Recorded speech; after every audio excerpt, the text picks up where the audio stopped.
Hi, Sportster Paul here with another engineering disaster, once again at Ford Motor way back in the 1980 pickup truck. This was in the late 70s that we were working on it. This one is the windshield wiper motor. The Body Engineering Group, BEPE, Body and Electrical Product Engineering, sold management on changing from a worm gear design like had been used for decades, like a lot of other cars used, and instead went to a spur gear design with a whole complicated little gear train. This ended up being a cost penalty, a reliability problem, a noise problem, durability problem. Was not a good program by any, it was a disaster. So let's go over some of the things that went on. Now the first thing is I never understood what got into them that they decided to change to this radically different motor, right? What they had worked for decades. Researching this article, I came across a Chevrolet, I think it was used in J cars, a Camaro Firebird, a 1976 wiper motor that also gave up on the worm gear and went to a spur gear. So Ford probably said, oh, we can do it better and we'll copy Chevrolet, which is ridiculous. Ford had great engineers. So that was the impetus. I finally understand why, okay? Now, the context for this is the 1980 pickup truck launch, so we're back in, let's say, 1977. It's a $700 million program in $77. In 2022 dollars, that's $3.4 billion. That's why you needed so many people. It was a huge project. Here's an org chart from back then, just for the body sealing. Let me look it up here. Body sealing, climate control, and electrical department. You say, well, that's an awful lot of people just to put a wiper motor and air conditioning and that.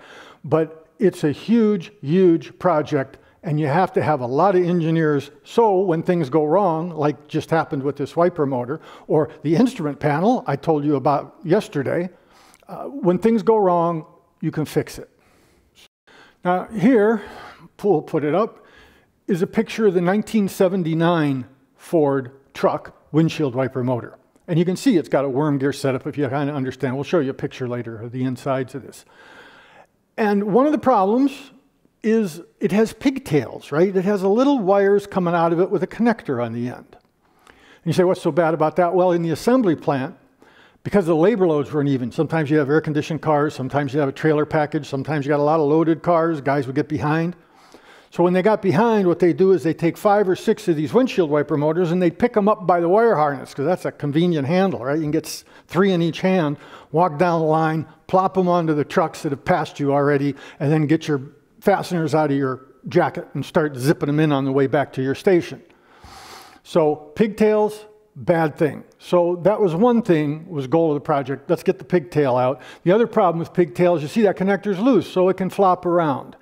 And in this particular design, you can see a ring terminal, so we had to, screw it to get a ground. We had to screw it to that ring terminal to a frame ground or a chassis ground, body ground. All right? Okay, here's the next problem. Throw this picture up. This is the next problem with the 1979 and earlier Ford pickup truck windshield wiper. It needed this big goofy bracket to mount it to the cowl. And that's a lot of money. That's a big, heavy bracket. It's an assembly operation.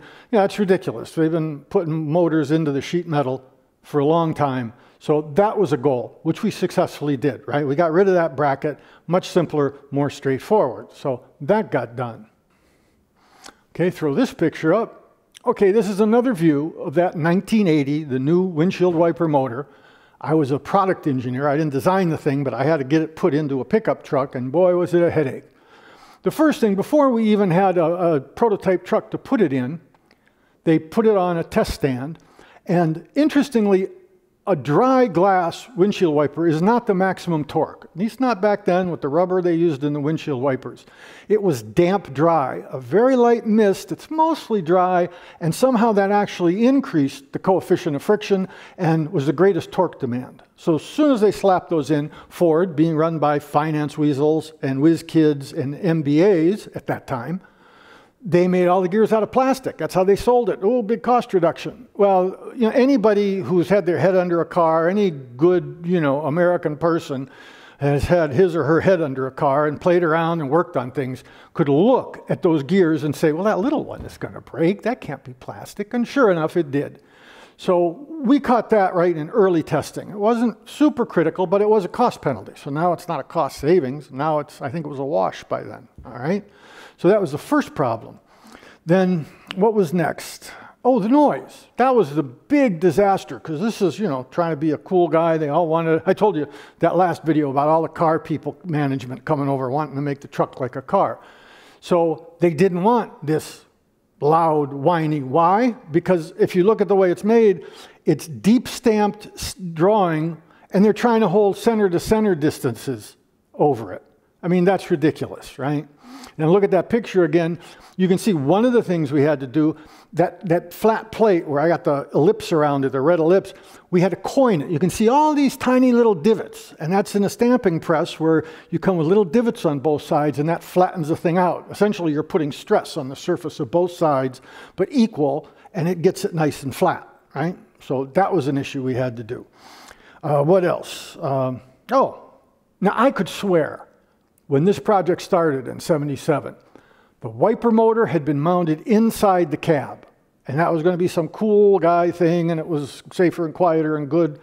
Well, not quiet. That was a headache. It's noisy, and it's inside the cab. So it's like, oh, my God. Now, when I looked up stuff, and I didn't remember this, but it had to be, we moved it outside. And that, you can imagine the tear-up. Because now it's getting pretty late. You already had one prototype cab built. Now you're hearing this noise. Now you got to tear up the super $100,000 tools for the cowl. You got to change the wiring harness. Now maybe you've made the motor guy, the packaging guy mad because the engine compartment has a wiper motor in it that it didn't used to have, and maybe somebody was using that space for something. So that was a huge, huge tear up. So noise problems, reliability, the gears break, and packaging, right? The trifecta of bad things to happen. Okay, you want proof that this was a bad design? Well, here's the 1987 Ford truck windshield wiper. And you'll notice it's back to a gear design. It's back to a worm gear design. And I think I missed a picture where I wanted to show you the worm gear. Here's a picture of a worm gear. The insides with the cover tape. It's not the wiper motor that we had in '78. It's not this wiper motor because it has a metal gear. I'm pretty sure we got away with a plastic driven gear, right? The worm itself had to be metal, high stress, small thing. But this is the benefit. Worm gears have tremendous benefits. One, you get a huge step down. But another great benefit is you can't back drive them. You can pull on the windshield wipers, and because it's like this, it just resists motion. So once you park that motor, it stays parked. And I should mention, and the motor doesn't go backwards and forwards, reversing and unreversing to make the wipers do this. You look at that little arm that comes off. As that arm swings around, it's hooked to a linkage, and that linkage is what does the oscillation and makes your wipers move, all right? Now, we talked about this $3.4 billion project in today's dollars, and how much money. The gears are wrong, you got to retool it, try the coining press, do all this stuff. Now extra inspections and all kinds of stuff to keep the noisier motors from going into the truck. That's not the biggest problem that you face when you're doing high volume production.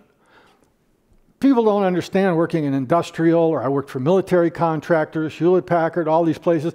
They just slip the schedule. Oh, we're running late, engineers having problems, a lot of disaster. Okay, 6 months, we'll come out 6 months. We'll miss the big show, and we'll come out 6 months later. You can't do that in the auto business. They decide years ahead of time, negotiate with the union, and when that car is going to go down the line, job one, it's going to go down the line no matter what. So that's why that big org chart I showed you, right? They can't afford to have some screw up. They have to have all these people ready, like an army, right? Peacetime army just sitting there till all these disasters happen. They had a lot of them for this 80 truck. I'm going to go over a bunch in subsequent videos. So having that background, the schedule impact is horrific, right? Because especially if it touches the sheet metal, because those are long lead tools. Anything you got to even put a little dent or a bump on a sheet metal tool can be a disaster. Many times we'd have to design around it. Sheet metal is fixed. Tools are cut. Nobody's going to change it. That money's spent. It's a long lead item, long lead time, right? So that was the double disaster. Yeah, cost savings, the body group sold as a cost savings was a penalty. Okay, that is bad enough. But then the pressure it put on the organization, everything gets postponed, the testing, everything. And that's why it's an engineering disaster. So maybe you learned something from Ford's engineering disaster. I hope so. Tune in. We'll be back for I'm going to do a whole string of these. So catch you next time. Sportster Paul. See ya.